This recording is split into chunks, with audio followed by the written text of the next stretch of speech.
how did you find clients in the very early days of your business? In my case specifically, I started as a freelancer on Upwork, I think back in 2018. And back then, obviously Upwork was a lot less competitive. A couple of years, I just figured, why not start growing into an agency? And what is your guys' area of expertise? What do you guys specialize in? We do WordPress development and we are in a micro niche, which is Elementor. Did your transition to an agency happen after signing up to GigRadar? You have two options. You either can do it yourself, which is time consuming, and probably will spend half your time doing that rather than, executing your work, doing what you love. Secondly, you could hire an SDR, which is what I did when I opened an agency. When you are writing proposals to clients, you need to showcase that you are genuinely the best at what you do in order to win that job. My question is, how do you do that? What works for me, at least, is being very specific. So I have a niche. I know my niche very well. To those agencies, what should they know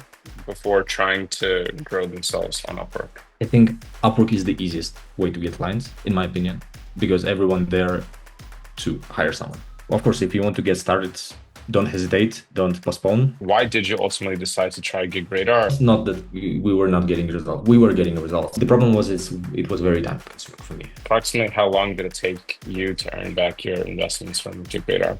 Probably a couple of hours.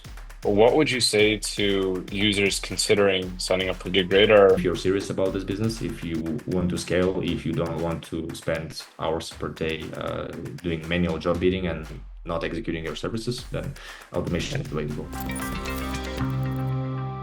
Hello, everybody. Welcome to the next episode of GigRadar Success Stories. Today, I have with me Dimitri Bilchenko from Icebreaker Agency. Dimitri, how are you? Yeah, I'm doing awesome. How are you, Vlad? Fantastic. Glad to have you on here.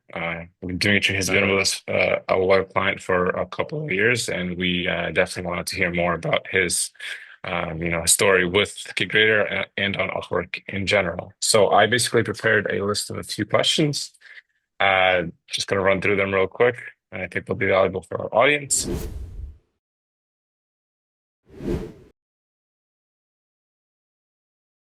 First question, why Icebreaker Agency? Why this name? I love how you start the conversation. Icebreaker Agency, long story short. I had a wedding, and on my wedding, I invited my close friend, Roman, who is actually from Chernobyl, Ukraine. So, and the wedding was in Moldova. So, he gave a toast where he compared me and my wife with, he essentially gave a comparison like, you guys are your couple, like icebreaker ship. So you go, you navigate through the challenges, through the ices, and you sort of keep going forward. And yeah, this really inspired me to, it used to be called Dimitri Tech, which is like a generic name for the local type of web service provider agency. And I decided, no, this sounds a lot better. So now we're Icebreaker. It definitely sounds a lot better. So that's a little interesting. Awesome. As a mean, yeah.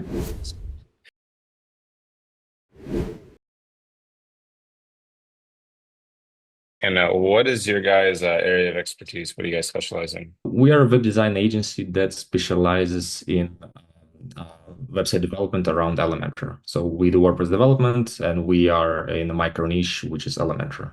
So yeah, we work with a lot of agencies, offering them white label services. So and also some working essentially with clients directly. So no matter the niche, if their preferred technology is Elementor, we are one of the best providers, or one of the most experienced providers, be it design, be it development, SEO optimization, performance. So yeah, we know our way around Elementor. And it's great that you guys have this on Upwork, as a lot of people understand. It's very important to have a very specific niche and where you or niche and where you kind of position yourself. And the more specific you can be, probably the better it is in terms of specialization and showcasing your expertise. So that's great to hear. Obviously, any agency has different ways in which it attracts clients, right? So when you guys first started, how did you find clients in the very early days of your business? Which platforms, which acquisition channels did you guys use? In my case specifically, I started as a freelancer on Upwork, I think back in 2018. And back then, obviously Upwork was a lot less competitive. And, if you way through the platform, you could get work. I wouldn't say it was easy because I worked like 12-hour days, skipped college, and just I just embraced freelancing and I loved it.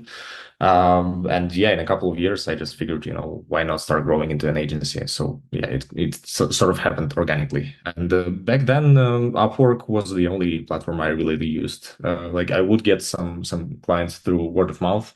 Hmm. Um, yeah, later on, I think back after I already started an agency, I signed up with Clutch, and I was getting some clients through Clutch as well. But yeah, not anymore.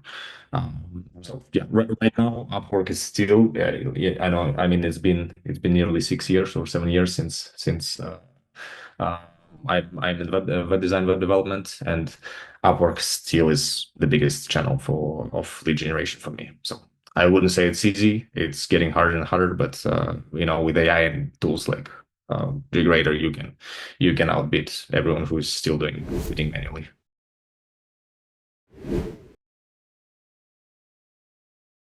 So you started as a freelancer in 2018, and you've been with us for a couple of years. So that means that there's been about 4 to 5 years of manual bidding as a freelancer, right? And then I assume eventually growing into an agency. First of all, can you just briefly share like your life experience with manual bidding? And then did your transition to an agency happen after signing up to GigRadar, or did you sign up, or did you turn into an agency and then get GigRadar as a supplementary tool to help scale your agency faster? I'll be honest, back then when I was getting started, apparently it was easier to grow on Upwork because the platform itself is what it was not so saturated. Yeah.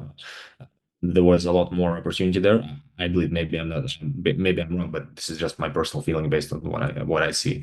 And honestly, when you are a solo freelancer, I think um, it's a lot easier. It's a lot easier because you only have to feed yourself. You don't have to feed an entire team. You don't need a marketing team or sales team. You can Yeah. essentially spend maybe an hour a day or so like searching through the jobs, bidding manually, and if someone replies, you may have a chance uh, to land the job. So, being specific with who you target, as long as you have a very specific niche or a very specific service that you are good at, better than anyone else. So I try Yeah. this. Getting back to the reason why we specialize in Elementor is because, like, of course, my team can also do product design, UX, UI design, web flow development, and all the other fun stuff that typical web design team can do. But given that we have so many talented teams in Ukraine, like overall all around the Mhm. world, it's just extremely hard to compete. So you really have to follow the mentality where whenever you bid for a project, you need to make sure that you are actually the best candidate. So if the client tries to compare you with someone else, that you would be the best choice, not only in terms of quality, but also in terms of like the safest option, not necessarily the cheapest, but the safest. So yeah, I think getting back to your point, I think if you're a solo freelancer, doing manual bidding will potentially save you some money. But if you're serious about this business, if you've already found your service, your niche, and you want to scale, you have two options. You either can do it yourself, which is time consuming, and probably you will spend half your time doing that rather than executing your work, doing what you love. And secondly, you could hire an SDR, which is what I did when I opened an agency and start doing manual bidding myself. Um, but the problem with the SDR is, well, for me at least, was that the average reply rate, I still remember the number, is around 72 hours. So you have several phases. Yeah, at least it was for me, and I try to stay on top of it. But also when you have someone doing bidding for you, there are just um, processes issues in process, such as you need to make sure that this person is able to qualify the jobs properly. You need to Mhm. make sure that he's not spending connects or bidding any wrong jobs. Back then, there was no ChatGPT, so he would have to write them manually, and if this person is not fluent in English, there might be a problem. If this person is an SDR is not exactly technical or doesn't speak your language, that language, he may be writing bullshit in the proposal. So, I mean, there's a lot of things that can go wrong, and you know, AI just eliminates it. So if you set up your filters, your bidders properly, you eliminate any chance. Of course, there is some things that can slip through the cracks, but you know, everything has its opportunity cost. So Of I think course. if you want to grow your agency at scale, AI is the way to go.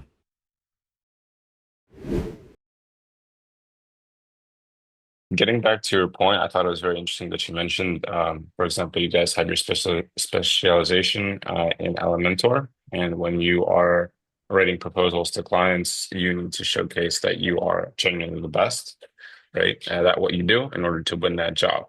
And my question is, how do you do that, right? When you have one client and they post a job and they have 30 different bids and 30 different bids say 30 different things, like without obviously sharing any like, secrets to winning jobs and elements or just some general tips, and like how can you in a proposal showcase that you're the best?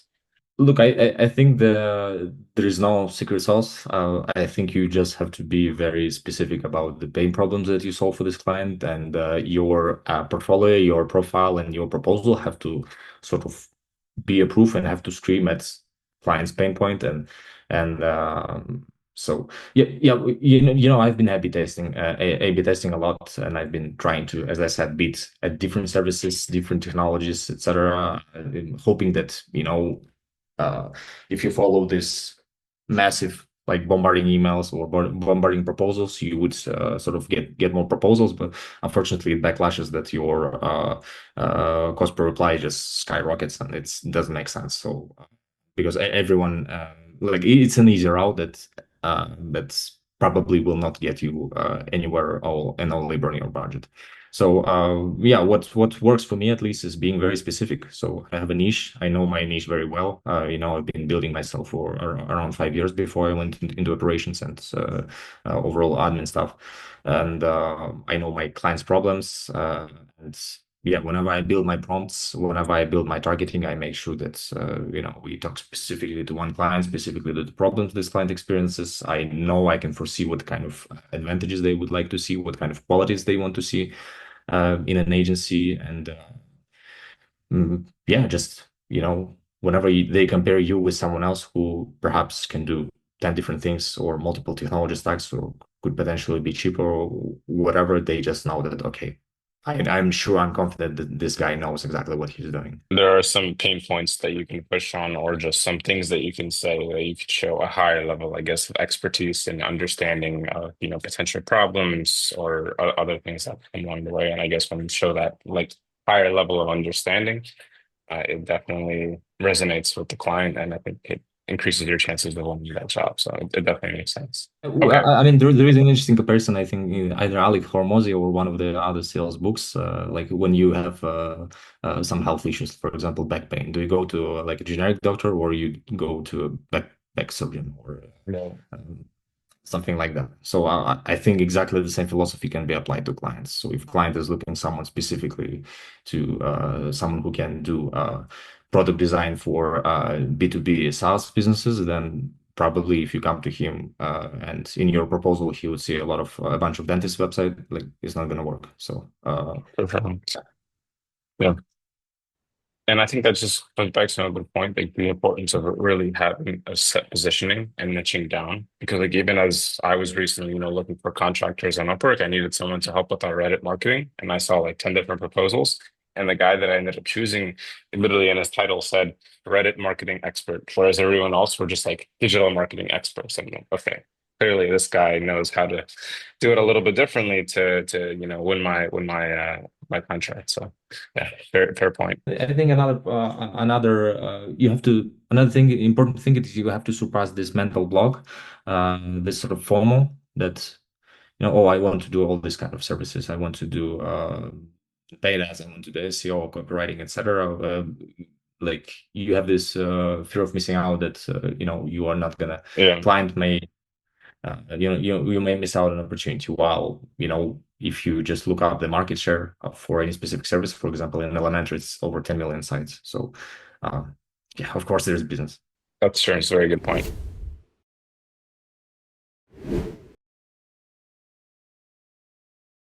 What would you say to agencies that obviously have different acquisition channels, but one of the acquisition channels that they want to, put some efforts into because they see its value is Upwork. So to those agencies, what should they know before trying to grow themselves on Upwork? I think Upwork is the easiest way to get clients, in my opinion, because everyone there to hire someone. It's not LinkedIn where you may, be looking for a full-time job, or it's not, or just posting some, doing like generic social media stuff.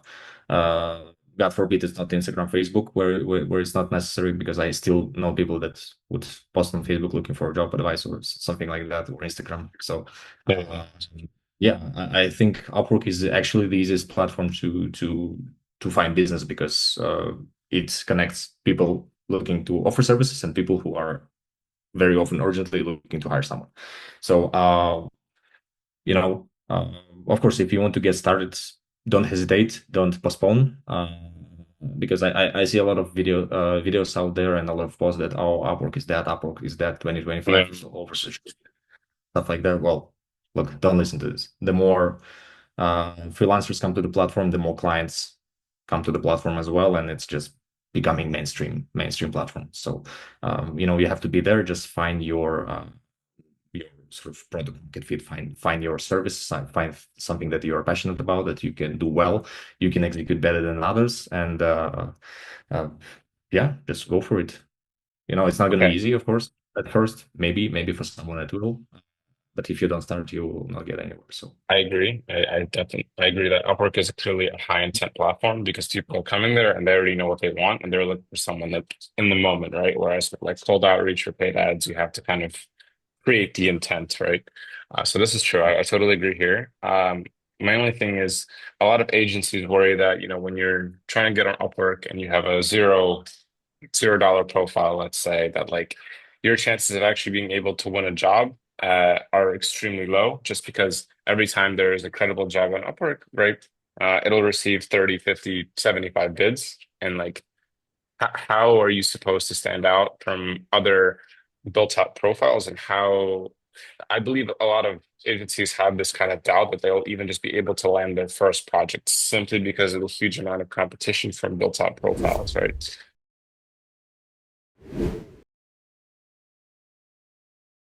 What would you say, maybe what tips would you offer for maybe even just like a mindset shift in that sense, or how to work with clients when you have a brand new profile, how to still win their attention, win their contract, even if you don't have that much credibility on the platform. Well, of course, definitely, I'm not going to pretend that it's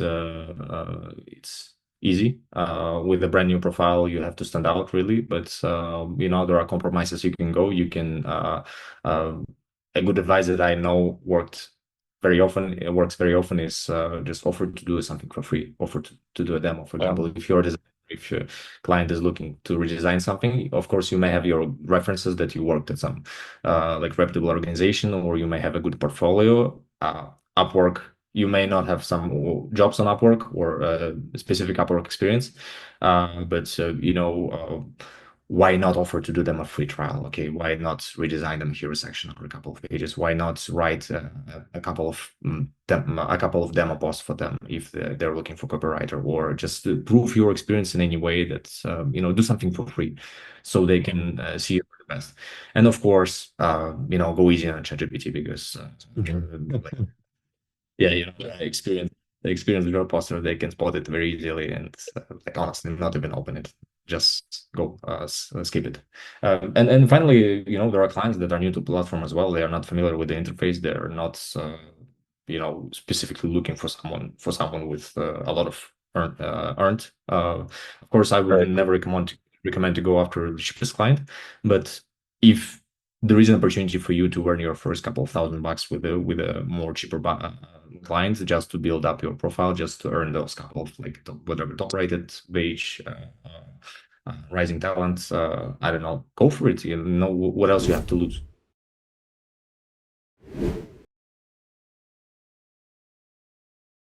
Okay, so you did kind of touch upon this earlier, but I just want to quickly go back to it briefly. So, obviously, you started out as a freelancer. You grew into an agency. You had I guess, a virtual SDR that was doing lead gen on your behalf to help you kind of manage your time better. But you understood probably that maybe there were better ways to go about lead gen on the platform. So, kind of just touching back on this, why did you ultimately decide to try GigRadar? Or what got you interested in the tool from the very beginning? Honestly, back then, number one problem for me was not getting results. Not that we were not getting results. We were getting results. It was going fine. The problem was it was very time consuming for me. You Hmm. know, as a agent, I had to wear different hats. And one thing I hate is having to talk to the same person 5 or 3 times a day. Uh, Someone Yeah. pinging me approval, asking questions all the time, and it's fine when you train the person for the first couple of months, but when it keeps going, it goes on like that, and you still see that it's this person beat Yeah. does mistakes and does inaccurate bidding, and you will have to spend several, up to an hour or 2 hours a day just doing his job. It's getting extremely frustrating and annoying. Like, why am I paying this person? So, with technology, I think this can be eliminated. You set it up yourself, or you hire a professional who can do it. And you know exactly that. At least 90% of the jobs are going to be relevant. So. Um, I honestly treat GigRadar same as like Ads Manager, Meta Ads Manager, or Google Yeah. AdWords. It's a tool. It's not going to win jobs for you. It's a technology that mimics the Upwork interface that is connected with all the filters on Upwork, and if you set it up well, you win. If you don't, but you should not expect uh, it to do your work for you. Yeah, treat it like a tool. I I've been saying this for the last year. It basically is like an ads manager for Upwork, and if you have to give it the proper time to set it up and make it work for you, and if you're just going to set it up once and have amazing results, then that's just not how it works, right? It's just like anything else. It's a powerful machine, but you have to have control over it because if you don't, you're just going to waste a lot of money. So I think I'm Yeah. glad that the clients resonate with this, I guess, viewpoint.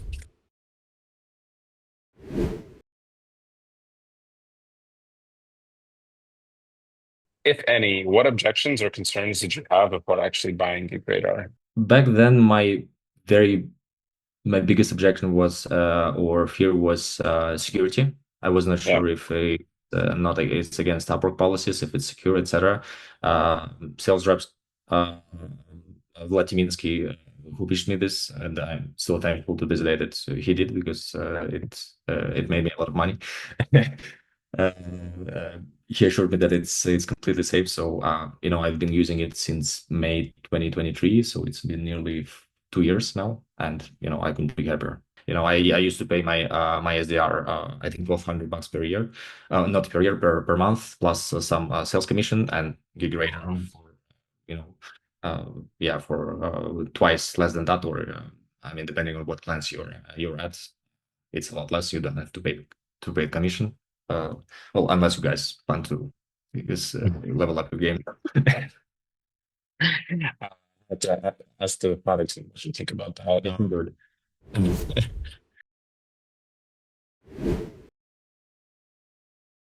I have to ask, after making the switch, right? It's been 2 years. With the help of GigRadar streamlining your lead generation efforts, approximately how many clients have you been able to land over the last 2 years? And if you're willing to share approximately how much revenue has the tool helped you bring in? Look, I'm very bad with client agency analytics. I run my business very intuitively, and this is something that I have to work on. So, based on the GGrader data that I have pulled in front of me, I've since then sent over 3,500 bits, 3,500 bits, yeah, 3,500. So, I don't know exactly the conversion rate, but I've been using it since then. I never thought of canceling it. I think it should speak for itself. Come on, you can't give me any kind of fancy marketing numbers like we made $1 million in the first. No, I'm just kidding. But maybe if you have like,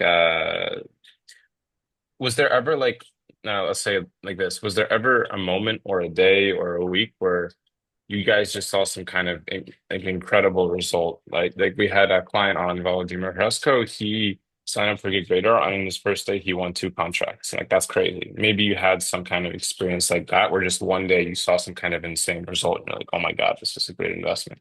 I was skeptical at first when trying GigRadar, so I still kept my eyes there in a team. I connected GigRadar, and literally within the first couple of days, I made a decision to fire him because I saw that within days it all generated more leads than he really generates within weeks or so. So again, I'm not good with numbers, but GigRadar helped me generate anywhere between 20 and 30K from Wow. That's yeah. thank you. That's an awesome statistic.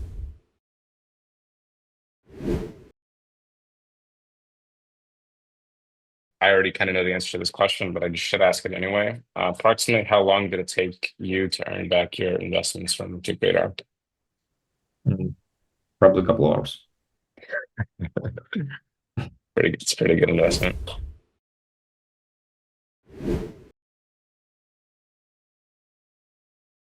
What would you say to users considering signing up for GigRadar but haven't, fully made up their mind yet?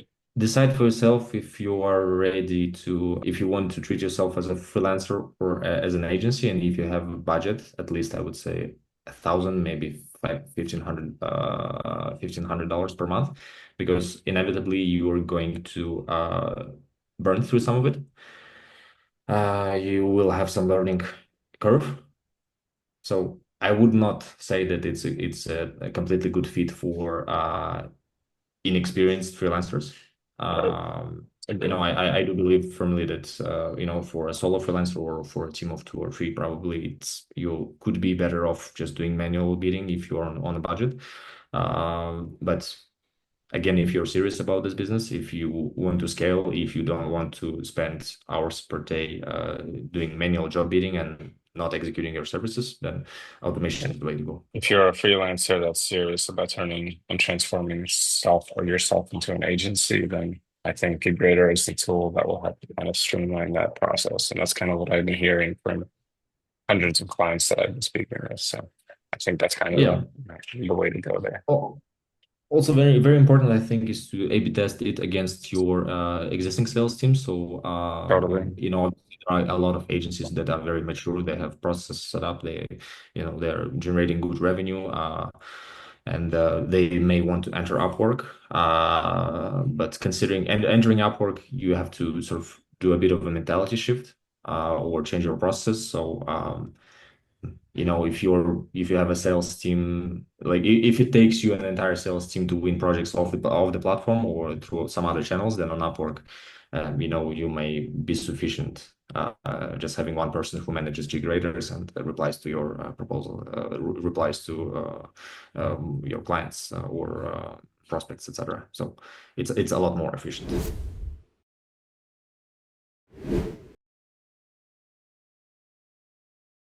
And one final question I'd want to ask. So how does your like internal lead gen process look like, right? You have your grader that's sending out proposals and then you get replies. So from the moment that the reply occurs, do you have like kind of an SDR that takes over the conversation, or do you do it manually and you take that lead all the way to a sales call? What happens after the reply?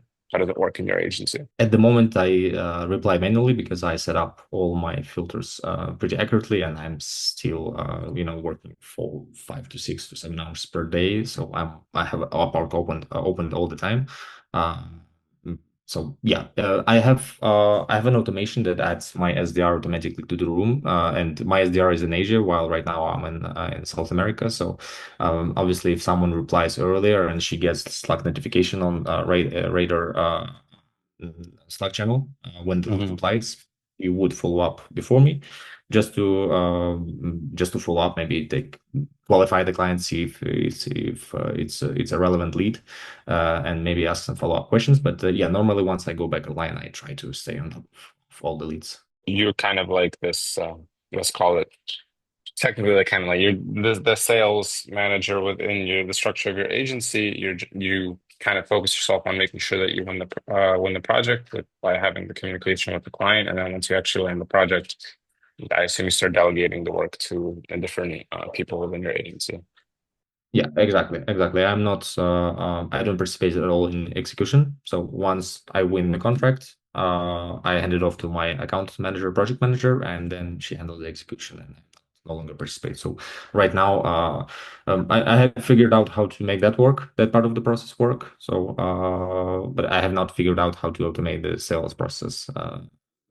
So this is still work in progress. Yeah, well, Uzi's AI will soon be able to hold conversations for you and actually do everything up to a booked call. But that'll take a couple more months, maybe a couple more seasons, because that is a pretty serious piece of AI technology that we have to still test with. So, Yeah. but hope it'll come soon. Hope it'll help you save even more time in terms of lead communication and stuff like this. Dima, thank you so much for your time. This was a really great conversation. I'm sure that our viewers will find everything that we discussed very valuable from the perspective of an agency owner that has just, gone through similar processes as other agency owners trying to scale their business on Upwork and above. So yeah, again, thank you for your time, and for our viewers, thank you guys for listening. Yeah, yeah, absolutely. Thank you, and thank you all the GigRadar team. You're doing great work, and I hope those who do consider it do not hesitate, and also don't hesitate with Upwork because it's full of opportunities. But thank you so much again.